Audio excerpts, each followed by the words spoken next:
Eu criei minha filha com muito sacrifício. Sempre dei tudo de mim. Quando fiquei viúva e mais precisei de apoio, ela me pediu para sair da casa dela. Disse que eu estava atrapalhando. Eu saí com vergonha, com dor, mas com dignidade. Hoje, ela mora de aluguel na casa que é minha e cada mês que ela me paga é um lembrete. Eu não desisti de mim. Essa não é uma história de vingança, é uma história de superação. De uma mãe que perdeu o chão, mas que reconstruiu o próprio caminho.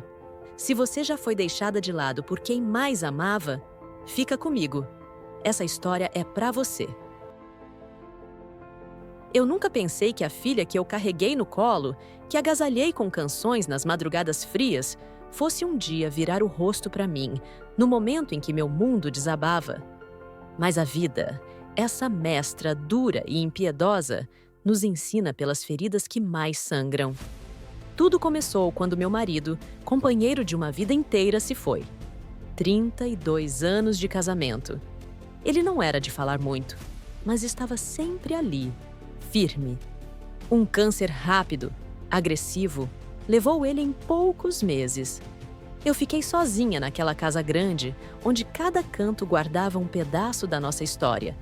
E o silêncio começou a me apertar o peito como se fosse uma mão invisível. Minha filha, Karina, era meu orgulho. Filha única, estudiosa, casou bem, teve 2 filhos lindos, morava num bairro bom, a 20 minutos de mim. Nos primeiros dias depois do velório, ela me ligava quase todo dia. Passava os domingos comigo.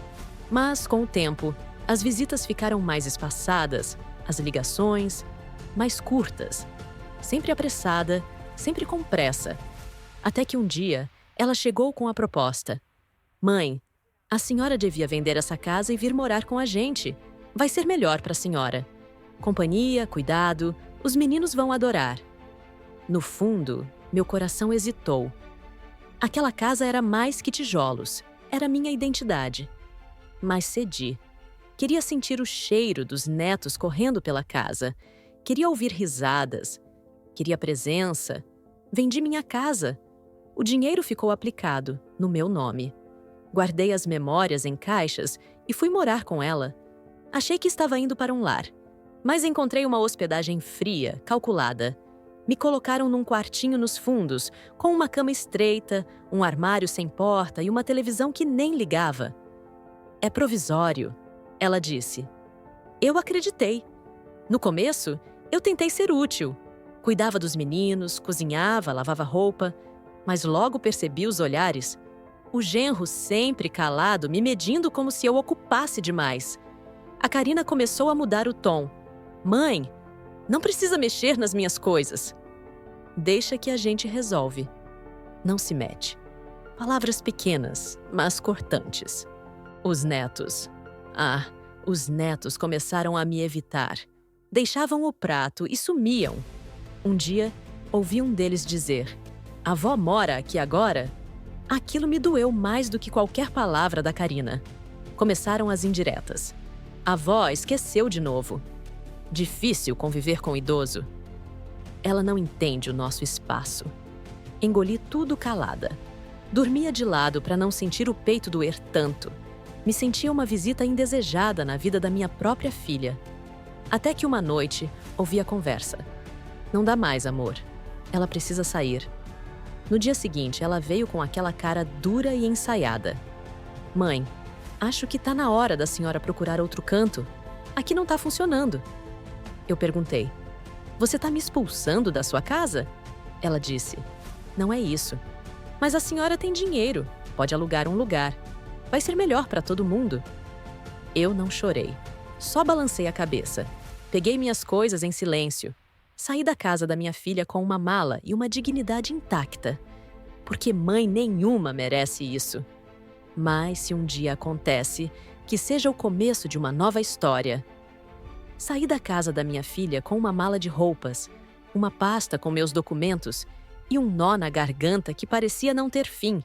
Chorei dentro do táxi, baixinho, com vergonha do motorista. A gente, quando envelhece, aprende a chorar sem fazer barulho, para não incomodar, para não parecer fraca. Fui direto para um hotel simples no centro. Peguei um quarto por diária. Entrei, fechei a porta e me sentei na beirada da cama. Olhei em volta e pensei: é isso. A mulher que já teve casa cheia, mesa farta e netos correndo pelos cômodos, agora tá aqui, sozinha num quarto sem história. Doeu. Doeu mais do que qualquer dor física que eu já senti na vida. Nos dias seguintes, comecei a procurar um lugar para morar. Não queria nada grande, só um cantinho que fosse meu. Achei um apartamento pequeno, antigo, mas com uma varanda gostosa e luz entrando pela manhã. Era no segundo andar de um prédio sem elevador, mas eu pensei, é melhor subir escada com dignidade do que descer degrau em silêncio. Assinei o contrato, paguei 6 meses adiantado e me mudei com uma mala e uma chaleira velha que comprei num brechó. O apartamento estava vazio, sem móveis, sem nada. Mas estava limpo. E, pela primeira vez em meses, senti que aquele chão era firme. Ali, ninguém me olharia com desprezo. Ali, eu poderia recomeçar. Comprei aos poucos uma cama de solteiro, um fogão de 2 bocas, uma geladeira usada. Me virei bem. Aprendi até a gostar do silêncio. Lia muito, ouvia rádio, cozinhava para mim mesma. Comecei a sair para caminhar pela manhã. Passava no mercadinho, trocava conversa com a moça da padaria. Pequenas coisas, mas que me faziam sentir viva. Foi numa dessas caminhadas que conheci Dona Irene. Uma senhora da minha idade, viúva também, que vendia bolos na calçada do centro. Me ofereceu um pedaço de bolo de milho. Sentamos no banco e começamos a conversar. Dali nasceu uma amizade. Toda tarde, a gente se encontrava para tomar café e dividir histórias. Ela me ouvia sem pressa, e eu a ela. É incrível como 2 mulheres feridas podem curar uma a outra só com presença. Passaram-se alguns meses. Um dia, Dona Irene me contou que o sobrinho dela, corretor de imóveis, estava vendendo uma casa antiga, bem localizada, num bairro em crescimento. A dona era idosa e queria ir morar com uma sobrinha no interior. A casa precisava de reforma, mas o preço estava muito bom. Ela me perguntou: "Você tem vontade de ter um cantinho seu de novo?" Eu disse: "Tenho. Mas será que dou conta?" Fiquei com aquilo na cabeça. Liguei para o rapaz, fui ver a casa. Era velha, sim, mas tinha uma árvore linda no quintal e paredes com marcas de família. Quando pisei naquele chão, senti um calor no peito. Um aperto bom. Resolvi comprar. Usei parte do dinheiro da venda da minha antiga casa. Negociei bem e fechei o negócio. Comecei a reforma aos poucos.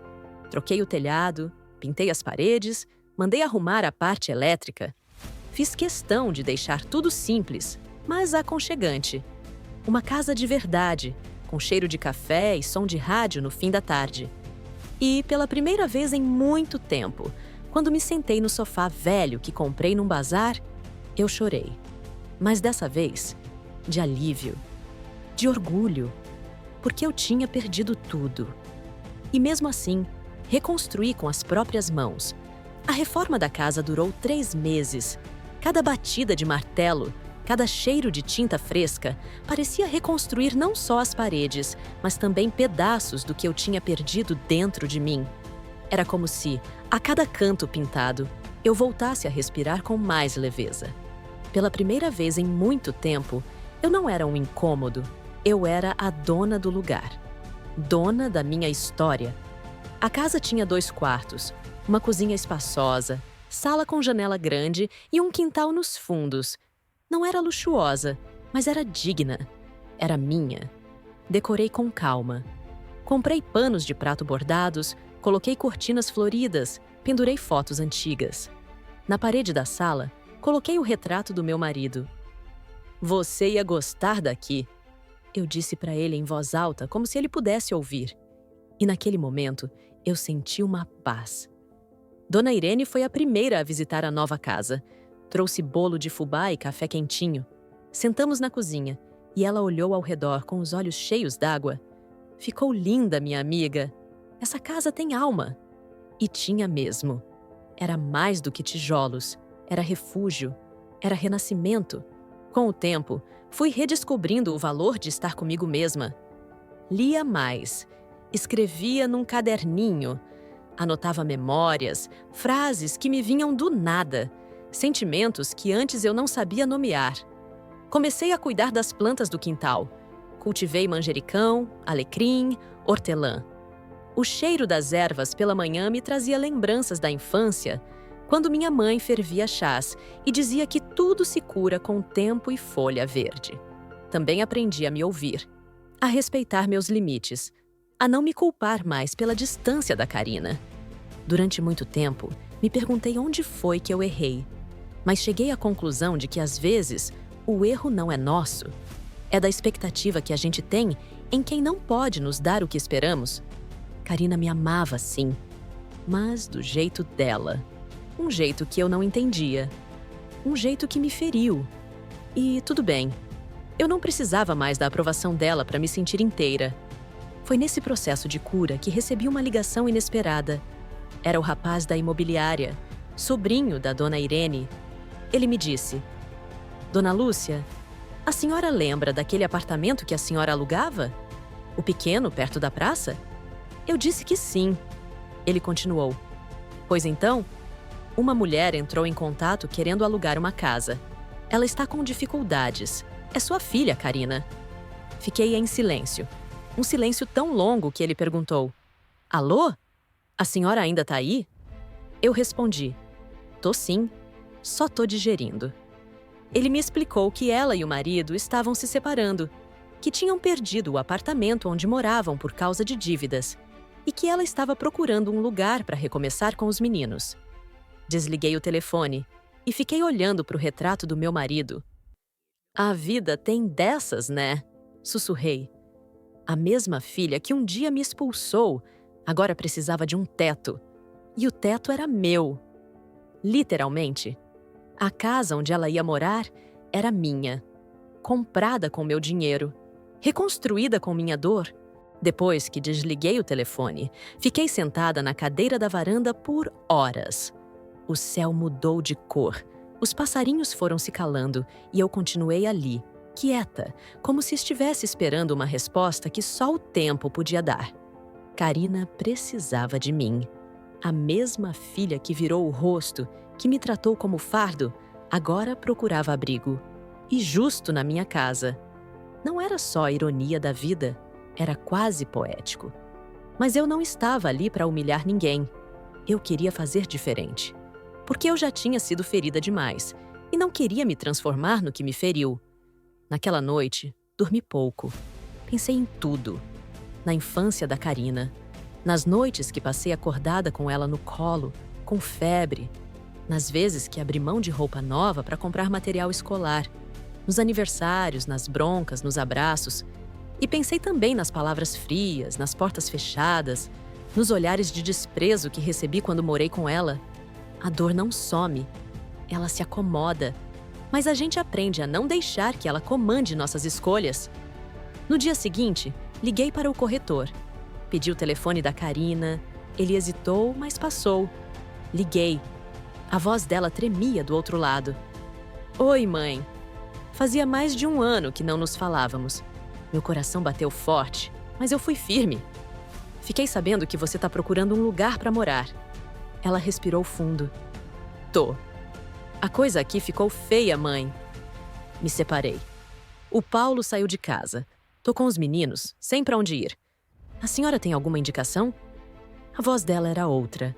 Baixa. Humilde. Pela primeira vez, parecia ver quem eu era de verdade. Pensei por alguns segundos. Tenho, sim. Uma casa pequena, reformada, num bairro tranquilo. O aluguel é justo, abaixo da média. É minha. Ela ficou muda. É sua, mãe. Eu confirmei. Comprei com o dinheiro que sobrou da venda da minha casa. Aquela que deixei para ir morar com vocês. O silêncio do outro lado pesou. Eu não sei o que dizer. E então eu disse, com a calma que só o tempo dá. Não precisa dizer nada. Só decida se quer ou não. Ela aceitou. Disse que sim. que precisava muito, que era provisório. Fiz questão de fazer um contrato como faço com qualquer inquilino. Nada demais. Apenas um lembrete de que agora as regras eram outras. Ela me agradeceu por mensagem. Não ligou. Não apareceu. Mandei a chave com o corretor. Ela se mudou uma semana depois. Os meninos comigo não falavam muito. A dor, talvez, também fosse deles. Criança sente tudo. Fiquei sabendo que ela chorou na primeira noite. Disse que a casa era aconchegante, limpa, segura. Que pela primeira vez em meses dormiu em paz. Eu ouvi isso da dona Irene, que soube por alguém da igreja onde a Karina tinha voltado a frequentar. Eu não fui visitar. Não era hora. Ainda não. Mas, naquela noite, enquanto eu regava minhas plantas, pensei: a vida tem formas estranhas de ensinar. Às vezes, ela precisa tirar tudo da gente para mostrar o quanto a gente é forte. E pela primeira vez, não senti dor. Senti justiça. Nos primeiros dias depois da mudança da Karina, o bairro parecia mais quieto. Eu sabia que ela estava ali, a poucas quadras de mim, dormindo sob um teto que era meu. Mas não fui visitar. Não por orgulho, mas porque eu sabia que certas feridas não se curam com pressa. O tempo tem seu próprio ritmo. E eu tinha aprendido a respeitar o silêncio. Ela também não veio até mim. A única coisa que recebi foram os comprovantes do aluguel. Depositados no dia certo, sem atraso. Um recibo, uma mensagem educada. Pago. Era só isso. Um contrato seguido à risca. E por mais estranho que pareça, aquilo me dava paz.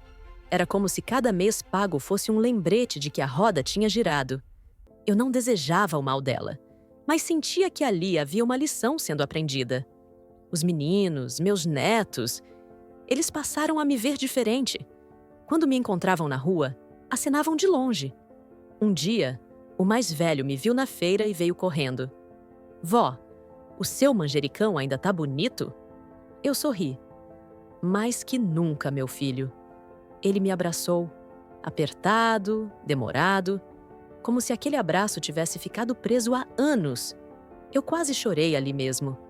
No domingo seguinte, ele apareceu na minha casa sozinho. Veio devolver um pote que eu nem lembrava de ter emprestado. Sentou na cozinha, comeu bolo, contou da escola. Aos poucos, voltou. A gente não falou da mãe dele. Nem precisava. No olhar dele tinha tudo. Karina soube que ele tinha vindo. Não disse nada. Mas no mês seguinte, foi ela quem trouxe o dinheiro do aluguel. Em mãos. Tocou a campainha, com um envelope na mão. Eu abri a porta. Ela não conseguiu me encarar. Tá aqui, mãe. Eu peguei. Agradeci. Quer entrar? Ela hesitou. Não hoje. E foi embora. Foi assim por 2 meses. Sempre educada, sempre breve. Mas eu via. No jeito de segurar o envelope.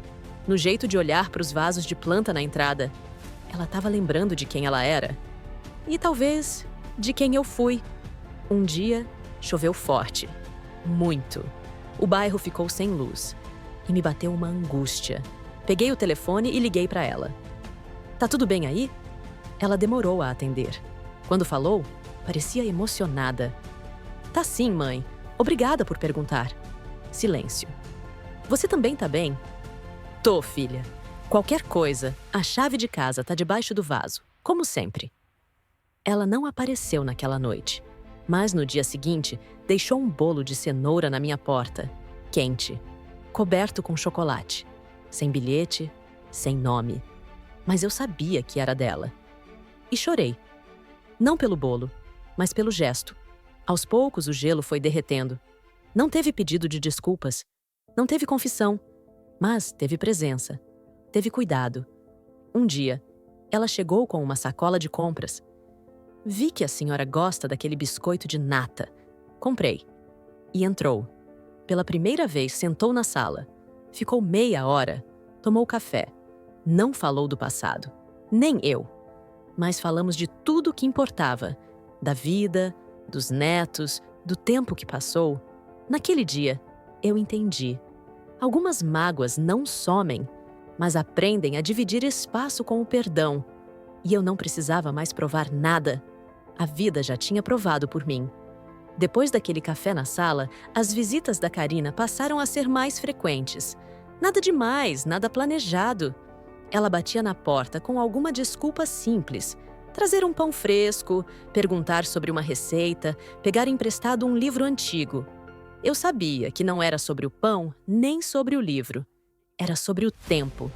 Era sobre tentar voltar, um passo por vez, sem dizer com todas as letras. E eu deixava. Não cobrava, não perguntava, não apontava o passado. Tinha aprendido que algumas feridas só cicatrizam quando a gente para de cutucar. E no fundo, eu não queria reconquistar a filha que me expulsou. Queria conhecer a mulher que estava tentando voltar. Os netos voltaram de vez. Passavam tardes comigo, jogando dominó, mexendo na horta, pedindo conselhos que nem sempre eu sabia dar. Mas escutava. Escutar é o que mais aprendi na vida. E, com eles, sentia que tudo que eu tinha suportado não foi em vão. Um domingo, Karina apareceu com um vaso de samambaia, igualzinho ao que minha mãe tinha na cozinha dela quando eu era criança.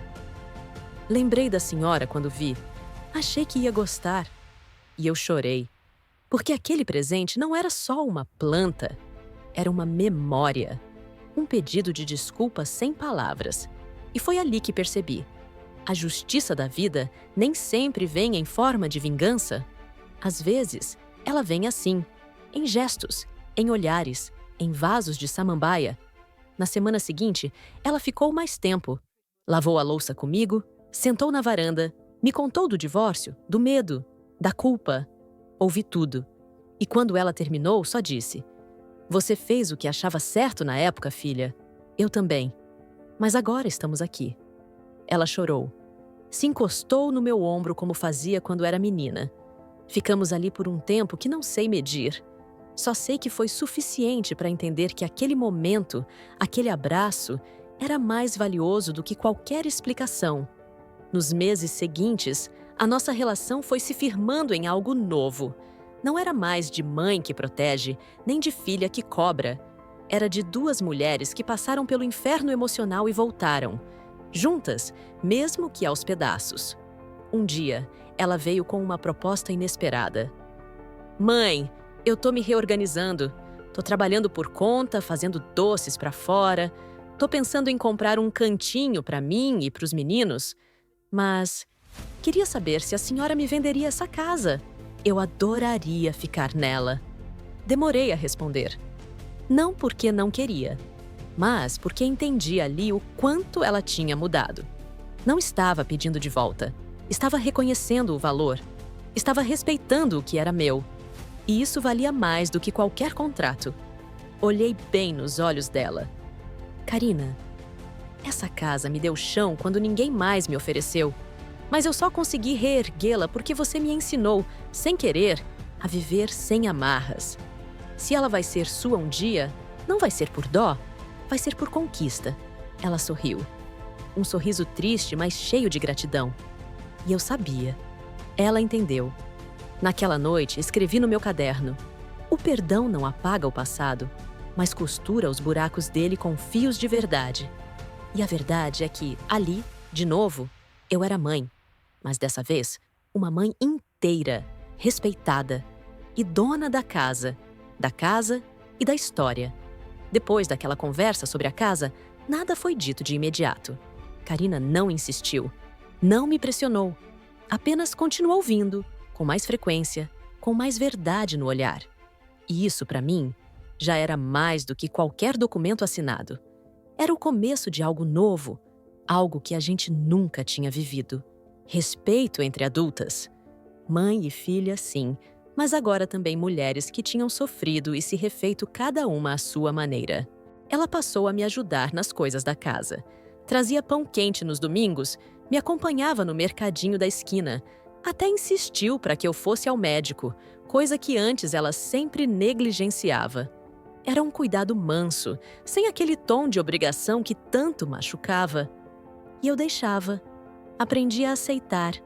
Porque aceitar o amor, depois de tanta rejeição, também é um gesto de coragem. Os netos estavam cada vez mais presentes. O mais novo começou a me chamar para ver os desenhos que fazia na escola. O mais velho, já adolescente, me pedia conselhos sobre namoro e futuro. Eu sorria por dentro, porque mesmo tendo sido afastada deles por um tempo, agora eu estava ali, sólida, referência. Com o tempo, percebi que Karina se apoiava em mim mais do que deixava transparecer. Um dia, me pediu ajuda para calcular custos do pequeno negócio que estava tentando montar. Doces e bolos sob encomenda. Trouxe um caderno todo rabiscado com ideias, receitas, nomes de clientes. Eu olhei aquilo e me vi nela. Vi minha força estampada na organização dela, porque apesar de tudo, eu criei uma mulher batalhadora. Começamos a planejar juntas. Sugeri que ela usasse a garagem da casa como base de produção. Era coberta, tinha uma pia antiga, bastava uma adaptação. Ela se emocionou. "A senhora tem certeza?" Eu disse, mais do que nunca. Transformamos aquele espaço com nossas próprias mãos. Pintamos as paredes, limpamos tudo, montamos uma bancada. Compramos utensílios no bazar. Quando ficou pronto, ela chorou. Disse que nunca tinha recebido tanto apoio. Eu só disse, "Agora é com você, filha. Vai." E ela foi. Em pouco tempo, o boca a boca começou. Gente do bairro inteiro vinha buscar bolo de pote, brigadeiro gourmet, pão de mel. Eu ajudava com os pacotes, anotava os pedidos, entregava na portaria. Me sentia viva, útil, parceira. Um dia, ela me chamou no fim da tarde, com os olhos brilhando. "Mãe, vendi tudo hoje e olha o que consegui." Me entregou um envelope. Dentro, um maço de notas. "É a primeira parte da compra da casa. Quero pagar aos poucos. Quero conquistar." Eu respirei fundo, porque aquele dinheiro não era importante. O que importava era o gesto, era o reconhecimento, era o ciclo se fechando com dignidade. Guardei o envelope e disse, "Vamos fazer do nosso jeito. Você paga o que puder, quando puder. E se um dia essa casa for sua, que seja porque você construiu esse sonho com esforço, não por culpa." Ela assentiu. Me abraçou como quando era menina, mas dessa vez com a força de uma mulher grata. Aos poucos, a casa deixou de ser símbolo de dor. Virou um espaço de cura. A garagem, cheia de cheiro doce. A cozinha, com risadas. A varanda, com conversas. O quintal, com planos. E eu, no meio disso tudo, me sentia finalmente em paz. Porque minha vingança não foi gritar, foi crescer. Foi mostrar que o amor também ensina, mesmo quando vem depois da queda. O tempo foi passando e, com ele, a rotina naquela casa foi se transformando em algo mais profundo. Não era mais só o lugar onde eu reencontrei minha dignidade, nem só o espaço que abrigou minha filha depois da queda. Aquela casa virou raiz.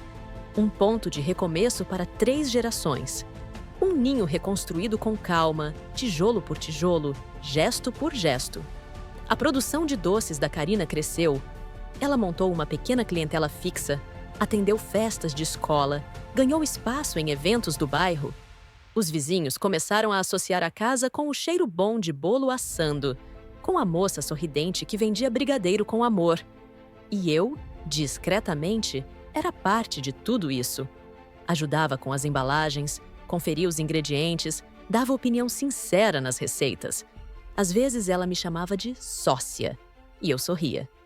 Não pelo título, mas porque ali havia respeito, e isso era tudo que eu nunca tive naquela primeira temporada com ela. Mas o mais bonito foi ver a mudança nos meninos. O mais velho, antes tão calado, começou a demonstrar interesse por ajudar a mãe. Ajudava nas redes sociais, postava fotos dos doces, criava promoções. O mais novo fazia etiquetas, ajudava na arrumação.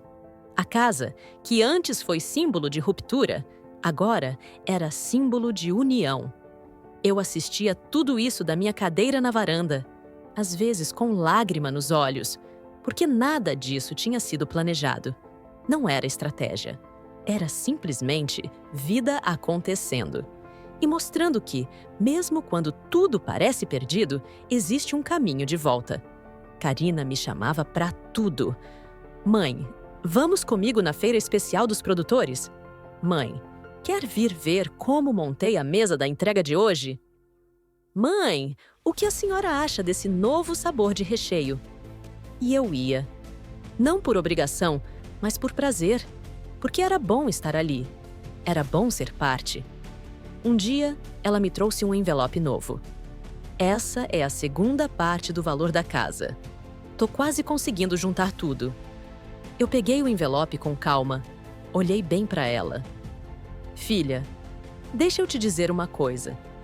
Essa casa já é sua, não por dinheiro, mas por tudo que você fez aqui dentro, pela mulher que você se tornou, por me devolver a dignidade que me tirou um dia. Ela quis protestar, mas eu levantei a mão. O que eu precisava era isso: ver que a dor serviu para algo, ver que a gente se reencontrou. O resto é só papel. Ela me abraçou, forte, silenciosa. As lágrimas dela molharam meu ombro, as minhas, o cabelo dela. Ficamos ali por minutos que não se medem no relógio, mas que curam uma vida. Desde aquele dia, a casa passou a ser ainda mais viva. Recebia vizinhos, clientes, amigos. Virou ponto de referência no bairro. A casa da Dona Lúcia e da Carina, diziam. E eu gostava de ouvir isso, porque agora era tudo junto. Uma história de queda e reconstrução. Escrevi uma frase no meu caderno naquele dia. Transformei dor em casa, e a casa em legado. E é isso que essa história virou. Um legado. Não de bens, mas de verdades. De perdão sem palavras. De justiça sem rancor. De amor que foi esmagado e voltou a brotar ainda mais forte. Hoje, quando passo pela cozinha e vejo os netos rindo, Carina cantando enquanto mexe a massa e o cheiro de bolo tomando conta da casa, eu sei, venci. E não precisei gritar nem me vingar. Só precisei ficar de pé, só precisei continuar. Hoje em dia, sento na minha poltrona da sala e olho ao redor com um silêncio bom. Não é aquele silêncio pesado de quando fui expulsa. É um silêncio leve, de quem está em paz com a própria história. A televisão ligada num volume baixo, cheiro de café vindo da cozinha, risadas ao fundo, e meu coração calmo, como se dissesse, agora sim. Não me arrependo de nada, nem do sofrimento, nem da solidão que enfrentei naquele quartinho nos fundos, porque ali, no fundo daquele lugar sem conforto, eu me encontrei. Quando a gente perde tudo, descobre o que realmente importa. E eu descobri que o mais valioso que eu tinha era minha coragem. Durante muito tempo, eu fui aquela mulher que só dava, que se calava, que engolia seco. Porque ser mãe é isso, me diziam. Mas aprendi que amor que se dá demais e não volta, vira ferida. E chega uma hora que ou a gente estanca o sangue, ou morre por dentro. Não morri. Vivi. Vivi cada dor, cada desprezo, cada silêncio. Mas também vivi o renascimento, a reconstrução. E é disso que mais me orgulho. Porque ninguém fez por mim, fui eu. Com minhas mãos, com meu pranto, com minha fé. Envelhecer me trouxe esse presente. A liberdade de não esperar mais dos outros. Aprendi a me bastar, a gostar da minha companhia. A escolher quem entra na minha casa, quem senta à minha mesa, quem toca meu coração. E, ironicamente, foi quando eu deixei de implorar por amor que ele voltou para mim. Transformado, mais maduro. Carina voltou. Os netos voltaram. Mas não como antes. Voltaram reconhecendo. Voltaram com olhos que enxergam. E isso, para mim, é a verdadeira justiça. Eu poderia ter fechado a porta. Poderia ter dito não. Poderia ter sido amarga. Mas escolhi o caminho mais difícil. O do perdão. Não aquele que esquece, mas aquele que entende. E entende não para justificar, mas para não carregar o peso dos outros nas costas. Não falo mais sobre aquela expulsão. Não remoemos o passado, mas ele está aqui, nas paredes da casa, nos olhos que se evitam quando o assunto ameaça surgir. E está tudo bem, porque não precisamos dizer. A vida já disse por nós. A maior vingança que eu poderia ter tido foi seguir em frente, de cabeça erguida, com um contrato de aluguel no meu nome e a certeza de que eu era dona, não só da casa, mas da minha própria existência. Hoje, sou respeitada por todos, mas acima de tudo, por mim mesma. E isso ninguém me tira. Me perguntam às vezes se não tenho medo da solidão. Eu sorrio. Porque solidão não é estar sozinha. Solidão é estar cercada de gente que nos apaga. E hoje, estou cercada de gente que me vê. Minha história não é perfeita. Teve dor, mágoa, humilhação, mas teve volta por cima. E não foi aquela volta barulhenta com aplausos. Foi silenciosa, como a água que escava a pedra sem pressa. Se eu pudesse deixar uma mensagem para outras mulheres que se sentem esquecidas, eu diria: não implore lugar onde te empurram para fora. Construa o seu. Nem que seja pequeno, nem que seja do zero. Porque quando a gente se reencontra, o mundo se ajeita. E essa casa, que um dia abrigou minha filha sem que ela soubesse que era minha, hoje é testemunha de uma justiça maior do que qualquer castigo: o respeito restaurado. Hoje, a casa está em silêncio, mas é aquele silêncio bom, de final de tarde, de panela no fogo e alma em paz. A vida já correu muito aqui dentro. Já chorou, já gritou, já curou. Agora ela respira. Me perguntam às vezes se eu perdoei de verdade. E eu sempre respondo a mesma coisa. O perdão não é esquecer o que fizeram com a gente. É lembrar sem sentir vergonha de quem a gente foi. Eu me lembro de tudo. Do dia em que minha filha me pediu para sair da casa dela. Da mala pronta, do táxi, do olhar de indiferença. Me lembro até do cheiro do quarto que me deram nos fundos, onde até a luz era pouca. Mas hoje, quando olho para tudo isso, não sinto mais dor. Sinto orgulho. Porque mesmo tendo sido rejeitada, humilhada, apagada, eu não me deixei apagar. Eu recomecei. Com uma mala. Com uma pensão simples. Com uma fé teimosa. E transformei minha dor numa casa. E a casa num lar. Minha filha mora aqui, mas a casa é minha. E isso nunca foi sobre posse. Foi sobre recuperar o que é meu por direito. Meu lugar, meu valor, minha história. Hoje ela sabe disso e respeita. A gente se perdoou no silêncio, nos gestos, nos cafés divididos, nos bolos assados juntas, nas tardes em que ficamos ali, só olhando os meninos brincarem no quintal. Às vezes, ela me olha com um ar de quem quer dizer algo que ainda não consegue. E eu entendo. Porque o perdão nem sempre tem forma de palavra. Às vezes, ele é só o jeito de servir o café certo do jeito que a mãe gosta, de deixar o biscoito no pote certo, de olhar nos olhos sem baixar a cabeça. Os netos cresceram me chamando de avó que sabe das coisas. E eu gosto desse título, porque eu sei sim, não pelos livros, mas pela vida. Pela forma como segurei minhas próprias lágrimas para não assustar os outros, pela forma como escolhi não devolver na mesma moeda. Pela forma como decidi que minha vingança seria viver bem, em paz, inteira. Se eu pudesse voltar atrás, faria tudo igual, até a parte da dor. Porque foi ela que me acordou. Foi ela que me mostrou que não importa quem te vira as costas. Enquanto você tiver coragem de se olhar no espelho e dizer: eu continuo aqui, você já venceu. Essa história não é só minha. É de tantas mulheres que foram esquecidas pelos filhos que criaram, ignoradas por quem alimentaram, traídas por quem defenderam com unhas e dentes. A vocês eu digo, não se calem por dentro, mesmo quando tiverem que engolir o choro, mesmo quando disserem que é só uma fase. Levantem, nem que seja devagar, nem que seja com dor. Mas levantem, porque ninguém tem o direito de tirar seu lugar no mundo. Nem seu filho, nem sua filha, nem ninguém. Hoje, eu sou a dona da casa, onde um dia fui tratada como hóspede. Mas mais que isso, sou dona da minha história. E ninguém mais vai escrever por mim. Fecho esse caderno com a última frase que escrevi. Me expulsaram de uma casa. Eu construí um lar. Me desprezaram em silêncio. Eu renasci no mesmo silêncio. E agora, quem escuta sou eu. porque a última palavra é minha.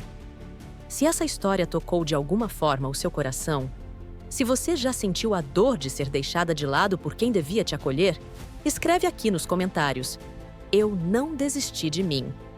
Compartilha esse vídeo com alguém que precisa ouvir essa história, essa mensagem, porque toda mulher merece saber que é possível cair e levantar com mais força. E se você é mãe, avó, filha, fica o lembrete. Às vezes a vida dá voltas, mas quem planta com amor, mesmo machucada, um dia colhe respeito.